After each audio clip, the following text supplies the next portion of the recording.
स्थिर है शुरू है. Hi everyone, this is Shane Ali Khan once again for you and I am coming here with one new video. तो जानने की कोशिश करेंगे सर से यहाँ पे। और इस वक्त मैं पटना के रेशमी कॉम्प्लेक्स जो किदवईपुरी में स्थित है वहाँ पे मैं आया हुआ हूँ, 8th फ्लोर पे हूँ इस वक्त। तो सबसे पहले तो जानना चाहेंगे सर, ये जो एजुकेशनल इंस्टीट्यूट है तो इसका नाम क्या है और क्या यहाँ पे होता है सर? देखिए, सृष्टि फाउंडेशन एक अपेक्स बॉडी है इसका, जिसके अंतर्गत कई संस्थाएं कार्यरत हैं। सृष्टि फाउंडेशन एक ट्रस्ट है। इसमें मुख्य रूप से पांडिचेरी यूनिवर्सिटी के जो डिस्टेंस एजुकेशन का विंग है, जिसमें MBA है, MCOM है, MA है कई विषयों में, BCom, BA सहित कई अन्य सब्जेक्ट्स भी हैं। उसमें तो पढ़ाई होती है और परीक्षा ली जाती है। यहाँ पांडिचेरी एक सेंट्रल यूनिवर्सिटी है और बहुत ही रिप्यूटेड विश्वविद्यालय के रूप में जाना जाता है। UGC के रेटिंग के हिसाब से अगर देखिएगा तो 7वें स्थान पर है इंडिया में। तो उसके डिग्री का बहुत महत्व है। तो यहाँ जो हमारा विंग है original institute of science and technology जो सृष्टि फाउंडेशन के अंतर्गत है, उसके अंतर्गत ये डिस्टेंस एजुकेशन का कोर्स पांडिचेरी यूनिवर्सिटी के साथ होता है।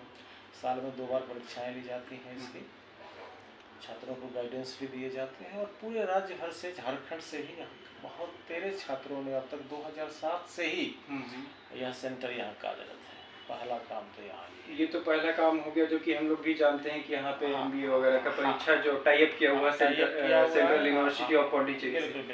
लेकिन एक जो महत्वपूर्ण कार्य जो हो रहा है, जो लोगों को जानना भी चाहिए, बहुत सारे युवा है बेरोजगार रह जाते हैं, जो 6 महीना का, साल भर का कोर्स कुछ होता है जो उनको पता ही नहीं है कि क्या होता है, तो उसके बारे में सर जानकारी दीजिए बच्चों को। हमारी संस्था करीब 1997 से कार्यरत है और यहाँ यहीं अवस्थित है। आप देखेंगे कि करीब करीब हम लोगों ने 63,000 युवाओं को प्रशिक्षित किया है और उनको industries, small scale, micro scale industries में उनको आगे बढ़ाने में हमने मदद की है, जिसमें 20,000 से ज़्यादा लोगों ने अब तक कदम बढ़ाए हैं। इस कार्यक्रम को देखते हुए भारत सरकार के कृषि मंत्रालय ने हमें एक कार्य सौंपा हुआ है। Agri clinic and agribusiness centre cell है यहाँ उनका, जिसका मैं नोडल पदाधिकारी भी हूँ। और ये मैनेज हैदराबाद में एक संस्थान है, उसके द्वारा संचालित होता है। लेकिन कार्यक्रम ये नाबार्ड और भारत सरकार के कृषि मंत्रालय, किसान विकास मंत्रालय जो भी है उसके अंतर्गत ये संचालित है। इसमें हम पहले 2 महीने होते थे, अब 1.5 महीने तक जो कृषि स्नातक है, कृषि के किसी विषय, हॉर्टिकल्चर है, फिशरीज है, एग्रीकल्चर है, अन्य विषय भी हो सकते हैं, एग्रीकल्चर इंजीनियरिंग है, के साथ साथ BSc केमिस्ट्री और जूलॉजी बॉटनी और ISc AG इस सब्जेक्ट से, या बायोटेक्नोलॉजी, होम साइंस, इन विषयों से भी जो कुछ खास उनके क्राइटेरियाज हैं, 1 साल पहले पास होना चाहिए। उन लोगों को यहाँ निःशुल्क शिक्षा, रहना, खाना, सब कुछ निःशुल्क दिया जाता है और उनको उद्योग लगाने के लिए प्रशिक्षित किया जाता है। इसमें आप कैसे उद्योग लगाएं, कौन उद्योग लगाएं, कैसे संचालित करें, अकाउंट्स कैसे रखें, GST को कैसे मैनेज करें, प्रबंधन उसका कैसे करें, प्रोजेक्ट रिपोर्ट कैसे बनाएं, बैंकों से लोन कैसे लें, सब्सिडी कैसे प्राप्त करें, ये पूरी जानकारी उनको दी जाती है। और कम से कम 250 उद्योगों के बारे में उनको जानकारी दी जाती है कि ये उद्योग अगर लगाएंगे तो यहाँ से इसकी मशीनरी मिलेगी, यहाँ से कच्चा माल मिलेगा, यहाँ आप बेच सकते हैं, ऐसे आप इसको प्रबंधित कर सकते हैं, यहाँ से टेक्नोलॉजी पॉसिबल है कि आप ले सकते हो। इस तरह की संस्थाएँ राज्य में कम हैं। अगर इस तरह कार्य करने वाली संस्थाएं हर एक प्रखंड में होना चाहिए और 1-2 नहीं, कई होने चाहिए।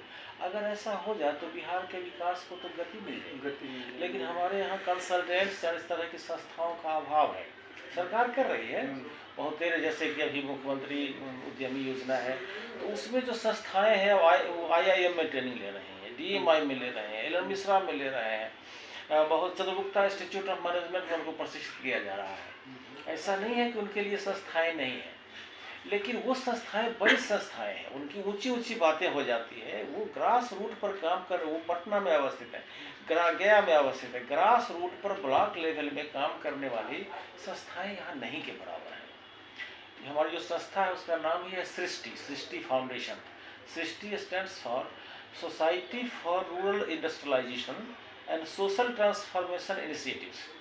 तो ये रूरल इंडस्ट्रियलाइजेशन, ग्रामीण क्षेत्र के औद्योगिकरण के लिए ये संस्था स्पेशलाइज्ड है।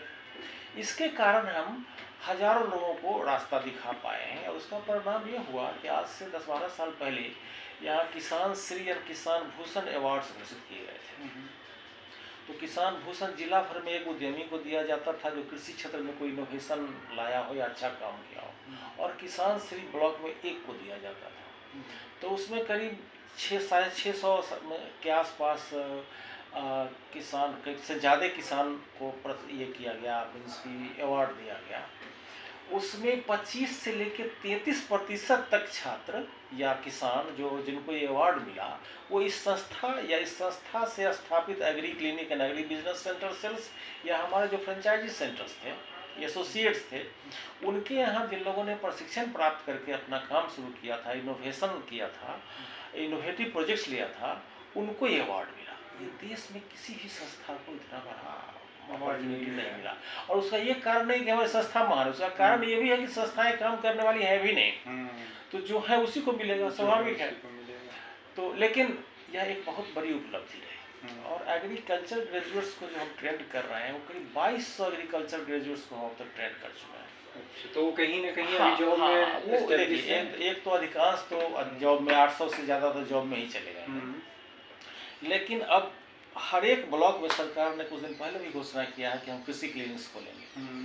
हमारे जो प्रशिक्षित लोग हैं वो वेल वर्स्ड हैं कि क्षेत्र में क्या होना चाहिए, कृषि है तो उसका विकास कैसे होगा, नई टेक्नोलॉजी आई है तो वहाँ कैसे जाएगा, इस पर पूरा कार्य करने के लिए वो प्रशिक्षित होते हैं। तो वो जब सेंटर खोलते हैं तो एग्री क्लिनिक ही वो नहीं खोलता है, वो सृष्टि फाउंडेशन का एक प्रभाग भी वहाँ खुल जाता है। और उनको मान लीजिए कि कोई समस्या है वो नहीं जानते हैं तो सीधे यहाँ से राय लेते हैं। और हमारे पास पैनल्स हैं जिसमें करीब 150 वैज्ञानिक या इनोवेटर्स जुड़े हुए हैं। अगर हमसे समस्या का समाधान नहीं होता है हम उनके साथ उनको जोड़ देते हैं। अगर मान लीजिए कि बहुत समस्या, किसी को गाय पालना है या गाय को कोई रोग डिजीज हो गया है, समस्या हो गई है, तो उसका समाधान करने के लिए मैं एक्सपर्ट नहीं हूँ, तो हमारे यहाँ जो वेटरनरी के एक्सपर्ट जो ट्रेनिंग लिए हुए हैं या जो प्रोफेसर टीचर रहे हैं, वैज्ञानिक रहे हैं, उनके साथ हम उनको जोड़ देते हैं। तो उनकी समस्या का समाधान करने के लिए हम लोगों ने एक श्रृंखला बनाया हुआ है। इसको हम लोगों ने वैसे बिहार के लिए जितने भी कंसल्टेंट्स एंड कंसर्न पर्सन्स थे उनका एक बायोडाटा भी रखे हुए काम कर रहे हैं। और टेक्नोलॉजी पर तो हम लोग काम कर ही रहे हैं। आप देखिएगा कि कम से कम 1000 से ज़्यादा ऐसे टेक्नोलॉजी हैं। हमारा एक विंग है CDAT, CIEDATT, centre for innovations, entrepreneurship, development and technology transfer. किसी भी चीज़ में क्या क्या इनोवेशन हो सकता है, इस पर हमारी संस्था काम करती है। कई लोगों की टीम है यहाँ, अपने घरों से लोग कार्य कर रहे हैं। और इस तरह हम लोग स्टेट भर में कोशिश कर रहे हैं कि हमारा जो जॉब ओरिएंटेड सोसाइटी है उसके मानसिक चिंतन में इसको डाला जाए और उसमें परिवर्तन करने का काम हम लोग कर रहे हैं। हमारे बच्चे आखिर पूरे देश भर में जाकर के काम करें, दुनिया भर में जाकर के उन्होंने काम किया, लेकिन करते क्या है, वो नौकरी करते हैं। अगर वो ट्रेंड होकर नौकरी भी करते हैं तो 2-4-5 साल में जब उनको पता चल जाता है कि यहाँ हमारे लिए अवसर है, तो उनका मस्तिष्क फिर एंटरप्रेन्योरशिप की ओर वो इंक्लाइन हो जाता है। तो देश के किसी भी कोने में जा करके वो फिर अपने बिजनेस और इंडस्ट्री की ओर प्रोत्साहित होते हैं काम करने के लिए। यही हमारी सफलता है। अच्छा, कोई आपके सेंटर से टाई अप करना चाहे ब्लॉक लेवल पे या जिला लेवल पे तो कर सकता है? बिल्कुल बिल्कुल ओपन है, लेकिन उनके लिए ज़रूरी है कि उनका योग्य होना ज़रूरी है। या तो वो टेक्निकली साउंड है, इंजीनियर हैं, या इनोवेटर्स हैं कोई रहे हों, या एग्रीकल्चर ग्रेजुएट हैं, साइंस ग्रेजुएट हैं, इकोनॉमिक्स ग्रेजुएट हैं, कॉमर्स ग्रेजुएट, या नहीं तो कम से कम प्रशिक्षित है यहाँ, या कहीं से भी प्रशिक्षित हैं। हमें ये महसूस होना चाहिए कि उनके द्वारा समाज को कुछ ना कुछ प्राप्त हो। तो अभी एक और चीज़ आपने बताया सर कि निःशुल्क यहाँ पर रहने का भी साधन है। रहने और खाने, हॉस्टल है हमारे, हॉस्टल भी हॉस्टल है। उसके पैसे नहीं लगते? उनके पैसे एग्रीकल्चर ग्रेजुएट्स को नहीं लगते हैं, लेकिन अगर कोई अन्य आना चाहे अपने से तो उनको सारा खर्च अपना करना पड़ेगा। अच्छा, सारा खर्च उनको अपना करना पड़ता है, लेकिन आते हैं लोग। प्रति साप्ताहिक प्रोग्राम हमारे होते हैं, 5 दिन के होते हैं, 10 दिन के होते हैं, 20 दिन के होते हैं। उसमें एग्रीकल्चर में तो बहुत तेरे हैं, जैसे जड़ी बूटी की खेती है, fishery, forestry, dairy, poultry, honey bee, mushroom, ETC बहुत तेरे प्रोजेक्ट्स छोटे छोटे चलते रहते हैं। वो ट्रेनिंग लेकर के काम करते रहते हैं एंड अच्छा काम कर रहे हैं। यहाँ पे ट्रेनर्स भी होंगे? हाँ, ट्रेनर्स हैं हमारे, पैनल्स में भी हैं हमारे परमानेंट। चलिए एक बार सर लोगों को बता दीजिए कि अगर किसी को ज़रूरत होगी तो कहाँ पे डेस्टिनेशन कहाँ पे?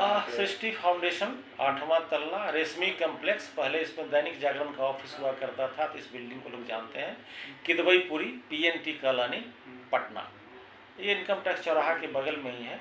और अब कोई जानना चाहे तो राय ले सकते हैं। मैं अशोक कुमार ठाकुर मेरा नाम हुआ, मैं सृष्टि फाउंडेशन का से फाउंडर चेयरपर्सन हूँ।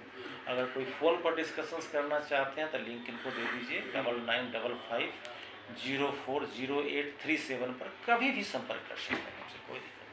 Okay, thank you so much for watching this video and please do share more and more. It will help many youngsters who is unemployed. Thank you so much.